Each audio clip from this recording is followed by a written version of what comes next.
Section 3. Wherein the argument against secession from the present judicatories, from the conduct of faithful ministers betwixt 1597 and 1638, is examined. As the author of the essay accuses the seceding brethren of unwarrantable separation and of a dangerous schism, so he spends some pages in persuading his reader that their conduct is unprecedented, and that they follow not the footsteps of our worthy ancestors betwixt 1596 and 1638. I cannot propose to transcribe his long reasonings upon this head, pages 12, 13, 14, and 15, and what is thrown up upon the subject frequently through the essay. I shall endeavor to lay down his argument in its full force and strength, and I have no inclination or design to overlook anything of weight that is offered by our author. The substance of his reasoning is as follows, quote, "A course of defection and backsliding was carried on betwixt 1596 and 1638, after that the Church of Scotland had attained a high pitch in Reformation, yet though for upwards of 40 years her defections were lamentable, and far more grievous than they can be pretended at this day. Our worthy ancestors continue in the Church, struggling against her defections, without making secession or separation. They contend against the said defections, and without erecting themselves into different judicatories, or anything like separation." He observes that in their Act and Testimony, Part 13, the seceding ministers affirm that during this period of grievous sinning and backsliding, there were several eminent men who witnessed against the same, etc. Unquote. Upon this, says our author on page 13, quote, "How did these several eminent men witness against the grievous sinning and backsliding of their day?" Unquote. He subjoins, quote, "Was it not in a way of church communion?" Unquote. As the above is the substance of our author's argument, so I shall now examine how he confirms and illustrates the same. And here I humbly judge two things must be inquired into. First, whether or not, during the foresaid period, the Church of Scotland did in her ecclesiastical or judicative capacity carry on a course of defection and backsliding. Secondly, whether or not all such as witnessed against the course of backsliding continued to contend in a way of communion with the backsliding party. I am heartily sorry that I shall have so frequent ground upon both these heads to say concerning one of our author's profession and character, that instead of showing what was the practice of our worthy ancestors during the period mentioned, he has very much misrepresented the same, and instead of narrating matters of fact, he has advanced several things that are neither true nor matter of fact. I shall be far from saying he has done this deliberately, but I humbly judge he has not duly considered the history of this period of our Church. With respect to the first of these, our author seems to be peremptorily to determine that the Church of Scotland in her judicative capacity carried on a course of defection and backsliding. He asserts, on page 14, quote, that the Kirk took vote in Parliament and constant moderators, unquote. But before I proceed upon this head, it is necessary to acquaint the reader that when our author writes, page 12, in italic, that I, in the year 1596, according to Calderwood, our sincere General Assemblies ended. I say it is needful that our readers should know that from the year 1602 to 1638 there was not a General Assembly of the Church of Scotland except one at Aberdeen, anon 1605. There were indeed fixed, packed meetings of ministers, noblemen, and gentlemen, that is, 2 at Linlithgow and 4 at Aberdeen, Glasgow, St. Andrews, and Perth, who assumed to themselves the name and authority of General Assemblies, and under that name carried on a course of defection. But these meetings were never acknowledged as General Assemblies of the Church of Scotland by the faithful ministers of that period, and they were all condemned as pretended assemblies by the first free and lawful General Assembly that met at Glasgow, anon 1638. Neither was the authority or constitution of these assemblies ever acknowledged by the most part of the presbyteries in Scotland, as we may afterwards see. As for the assembly at Aberdeen, anon 1605, though the ministers that met there did nothing but constitute and appoint the diet of another assembly, yet it was acknowledged and defended as a lawful assembly by the honest ministers in that period, and Mr. James Melville wrote an excellent apology for the said assembly. It is also well known what hardships several great men who were members of that assembly suffered on account of the testimony they gave when they constitute the said assembly in the name of the Lord Jesus, and appointed the diet of the next assembly, notwithstanding of the opposition that was made unto them by the Laird of Lauristone, the King's Commissioner. Masters Welsh, Forbes, and others were imprisoned, prosecuted as criminals, and 6 of them were banished. And besides, from the year 1596 to 1602, the Church of Scotland had not any assembly which was accounted a free and lawful assembly by the honest ministers of that period. Therefore, when our author tells his reader that in the year 1596 our sincere General Assemblies ended, if he had dealt in a fair and candid manner, he also ought to have told us that from the year 1602 to 1638, that is, for the space of about 36 years, the Church of Scotland had not a General Assembly whose authority and constitution was owned by honest ministers and presbyteries in that period, except the Assembly of Aberdeen 1605. He ought likewise to have told that from the year 1596 to 1638, that is, about the space of 41 years, the Church of Scotland had not a General Assembly which was reckoned by the witnessing ministers in that period to be a free and lawful assembly. But it is needful that I give some more particular evidences that the course of defection during this period was not carried on by the Church of Scotland in her judicative capacity. King James VI, having formed a design to introduce prelacy into the Church of Scotland, he gained some corrupt churchmen to his side, whom he made use of as tools for promoting his designs. And the first direct step that was taken by the court towards the subversion of the order and discipline of the Church was the bringing in some ministers to vote in Parliament.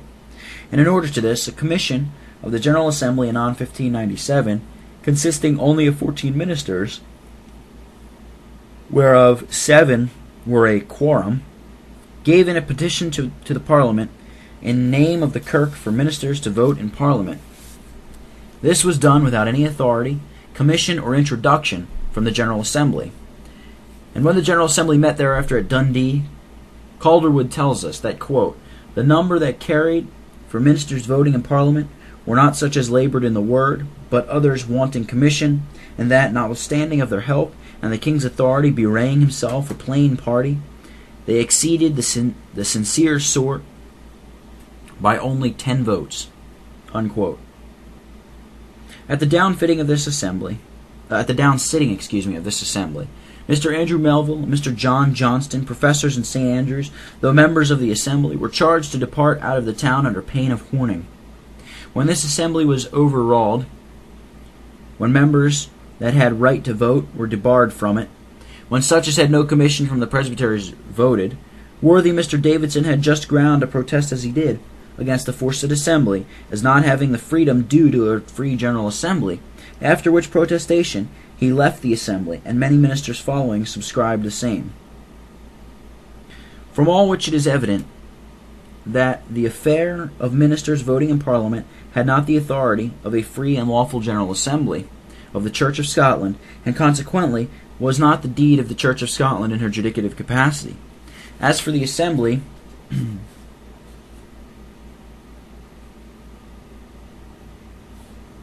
that met at Montrose in 1600, where the cautions were voted for such ministers as had vote in Parliament against their attempting anything contrary to the order and discipline of this Church, it is a just observe of the Assembly 1638 and their act against the civil places and power of Kirkmen, quote, that the act of the said Assembly holden at Montrose 1600 and at ministers voting in Parliament, being pressed by authority, did rather for an interim tolerate the same, and that limited by many cautions than in freedom of judgment allow thereof, unquote.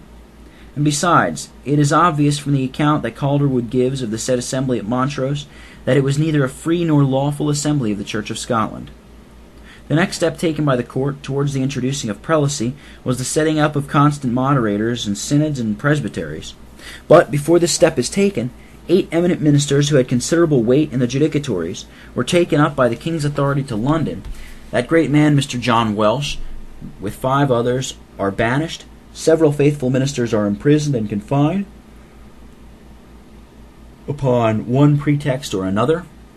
Yet, after all, the court durst not mention the matter of constant moderators to the determination of a free assembly. Therefore, a meeting of ministers with a considerable number of noblemen and barons, all nominate by the king, is called at Linlithgow anon 1606. At this convention it is appointed that constant moderators should be admitted in every presbytery. But when the Linlithgow Act came down, refined from the court, a clause is found in it appointing constant moderators in synods likewise. And all synods and presbyteries were charged under pain of rebellion to admit the constant moderators. But how were the acts of the above pretended assembly received?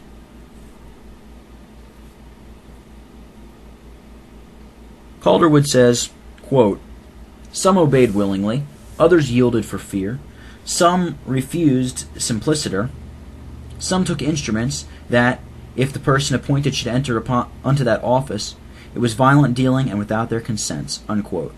The Hind Let Loose, page 15, says, "Many presbyteries refused absolutely." The Latin historian says, quote, "Some of the ministers being forced under pain of rebellion did submit to the act passed at Linlithgow, but under condition that the matter should be more fully examined in a free general assembly." Unquote. As for the provincial synods, none of them accepted the constant moderator except for the Synod of Angus.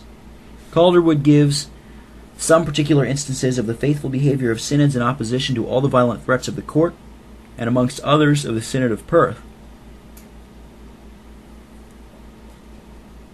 Lord Scone came with a commission from the king to that synod at their meeting, April 1607. He threatened them in the king's name, if they would not accept of a constant moderator. But, notwithstanding of all his threats, the most outrageous insults, their last moderator, Mr. Rowe, took the roll of the synod in his hand, and when Scone would have pulled it out of his hand, he held the synod roll in one, and Lord Scone in the other hand, and called all the names of the members who chose their moderator according to the form and orders of the Church of Scotland. When the new moderator was chosen, he began with prayer according to the custom of judicatories at that time. Scone raged in a profane manner in time of prayer, and threw a table about, which some of them were kneeling over, upon them. But they continued in prayer and never stirred. Lord Scone also, being also provost about the town, called for the bailies and commanded them to ring the common bell and dismiss these rebels. But the bailies honestly declined, yielding obedience to him. When they returned to the next diet of the same synod, they found the church doors shut. Some of the town council went to crave the keys from Lord Scone, the provost, but in vain.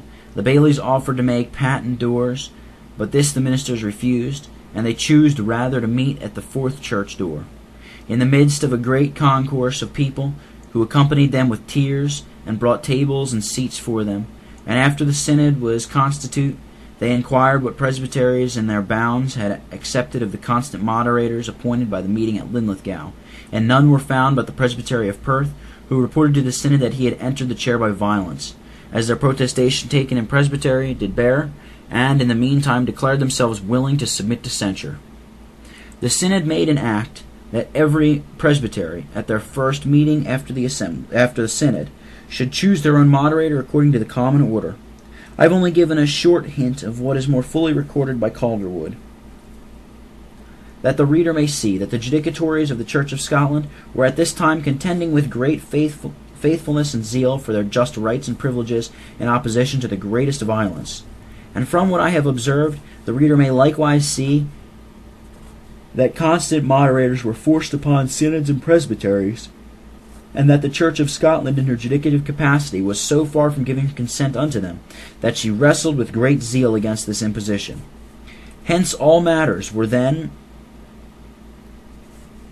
stated there was not the least ground of secession from any such judicatories. And then, at the meeting of parliaments that same year, bishops were advanced to civil dignities, though no ecclesiastical jurisdiction was given them. The commissioners from the several presbyteries through Scotland, being met at Edinburgh, gave in a protestation against the same in the name of the church in general, and in the name of their presbyteries, from which they had commission. From all which it appears that it is so far from being matter of fact, as the author of the essay reports, that the Kirk took vote in Parliament and constant moderators, that on the contrary the Church of Scotland did then, in her judicative capacity, with great zeal and faithfulness, oppose the same.